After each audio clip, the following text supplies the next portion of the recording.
Okay, in this video we're going to look at keying out a color out of your video. And what that means is that we're going to take out a color so that we can put a subject on a new background. For example, here we have me on this new background, and this was done really fast, but just to give you an idea of me giving myself a high five. And here's what that looks like. So there we are, I give myself a high five. So let's take a look at this in depth a little bit more. So starting off with a green screen start. Here is how I shot the footage at first with just me, and there's a green screen behind me. Now ideally when you shoot green screen you want to have a couple of lights set up. If you can get this green screen behind you set up and lit as evenly as possible, that's going to make it easier. And believe me, the better the lighting is done in the beginning, the easier it is to key something out. When something is not lit well, that can cause a lot of problems. So here we have me, and you can see a slight bit of a shadow here, but it's not very much. And by me stepping away from the green screen, I don't put a dark shadow on there, so that's important. And then I did this relatively quickly, and ideally we should have at least 3 lights, and I like sometimes to have another light. So I personally like to illuminate the green screen itself. This one is being illuminated by a light on top. And then a backlight is a good idea. So if you have a light that's actually shooting from behind, that way you can put a little white on the hair, and it's easier to key out without worrying about the hair. So that's another one. And then 2 in front, one that's a fill and one that's a key. And the key is going to be a little bit more brighter than the one with the fill, and that can be achieved by moving the lights back or forth or that type of thing. So you don't want them even. So that you can have a little bit more of a 3-dimensional look. So a lot of times it's more of an art than it is science, so you just want to play around with the lights and look at how it looks in the LCD screen. But here's the video footage that I have to work with here. And some things that are good is, one is I'm wearing this dark shirt that is really providing a nice contrast to this green. I'm not wearing that green at all. The color in my skin looks a little bit saturated, like the light's not so great there, but we can fix a little bit of that as well. So let's look at how this is done. We're going to go ahead and apply the key light effect. Alright, so we're going to select this, and we're going to go into effects, and then under color, under keying, we have the option to do key light 1.2, and this is my favorite, but there's a whole bunch more different things that you can do here. Spill suppressor might be something to look into later on if you get a little bit of green fringe at the end. But let's take a look at using key light at first. So here we've got key light as an effect. Now the other thing that's important is we actually have to mask this out. So you can see that when the video is shot, we can see beyond this green screen. So the first thing we might want to do is actually add a mask, and then mess with these key light settings. So I'm going to go ahead and just drop this down for now, and we'll go ahead and grab our pen tool, and I like to make this a little bit smaller than it is so I can go to the edges. So we'll go to 33%, and then I'm going to click and go ahead and create a mask around here.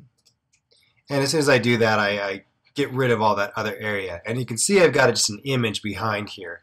But we can turn that image off so we can actually see on a white background. Because when you composite this footage onto the new footage, if it's a light background, you're going to be able to see mistakes a lot easier than if it was a darker background. Okay, so now we've got a mask in place, and it's important that you really scrub this. Make sure that I don't go out, because if we went here and let's say the mask was actually over here, you can see that what happens is my arm gets cut off there. So you want to make sure that the mask goes as far as the motion does here. Okay, the next thing we're going to do is going to go back to that key light. So back in key light, here's the way that I use this plugin. And this plugin is extremely powerful. It has keying as well as color correction aspects, but we'll just cover some of the basics to get you going. Okay, when I do this, the first thing I start to do is I select the screen color. And you can use this little eyedropper here. So we use this little eyedropper. I like to try to select a color that's sort of close to where the border is. And there we go. Now we've already keyed it out, and you can see that there's a little bit of gray area down here. And if I kind of scrub this, you can see that it's kind of looks like almost smoke. So what that's saying is that we've got a pretty decent key, but we don't have all of it yet. So one thing you can do is switch the view from final result to either screen matte or combined matte. And if you use status, that gets into it's even more advanced. But with a really good keying, you might not even need to do anything except for combined matte or screen. But let me just show you what it looks like. If I choose combined matte, now instead of seeing me and the transparency, we see black where there's transparency and white where there is, oh, it's opaque. And where it's gray like this, that's actually become translucent. Okay, the next step is to go to this screen gain, which is where all of your color is. So you've chosen a green, but if you want to choose more greens that are really closely like that, or different variants, the more we choose, the more we're going to get rid of this green stuff. So if we raise this up, and if you hold down the command key or the control key on a PC, you can go in much smaller increments, and you can see that I can pretty much just get that down. I left a little bit of it there because I'm going to do some black clipping later, but knocked out a lot of it. And then next, a screen balance, I typically wait. If you find that the person that you took the photograph has a lot of reflective on the green, you can use this despill bias and select right on their face in order to get rid of that green hues. We don't really see that on mine. We really don't see a reflection happening on my face, so we won't need that. But continuing to kind of refine this matte, let's go down to the next thing, which is the screen matte. And then we can clip the blacks. And so if you look down here, let's just zoom in a bit, 100%, using my space bar to change the hand tool and moving. I can see just a little bit more black left here. And if I work with these numbers and just start to crank them up, and again, if I hold down the control key, I can knock that black out completely. And then if I have any kind of gray in here, which I've got a little bit of gray in here, I can clip the whites by bringing them down. And it's looking pretty good. Let me look at the whole thing now. It's looking all right. Now here, when I move, you always want to make sure that you're scrubbing and looking at different areas, because when I get to this point, I can see right here, I can see that I got a little bit of gray over here. I'm going to zoom in again.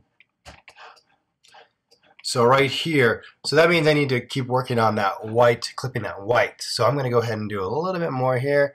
Okay, now it's pretty much gone, and I'm feeling pretty confident that we're looking good the whole way through as I scrub through it. It's looking pretty decent. Okay.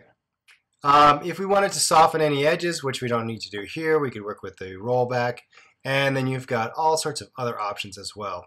But that really is a good way for us to get our mask the way we want. And I'm going to now toggle back to the final result. And there you can see me now on a white background. And I look like I've been keyed out from that black background and now on a white background. And if I want to see what that looks like behind video, put a little video there, and there I am on that sidewalk.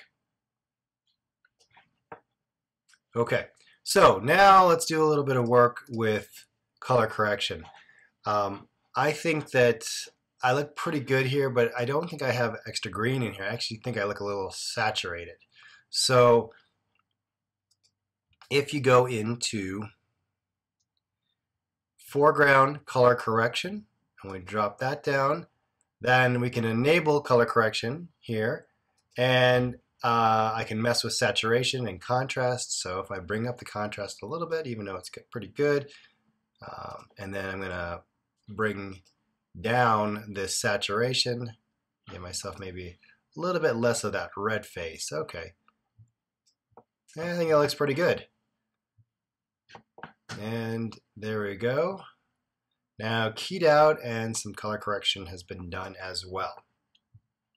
So there is a lot of different options that you can change in here, and you can spend a lot of time, but that's a real quick and easy way to get a nice clean key there.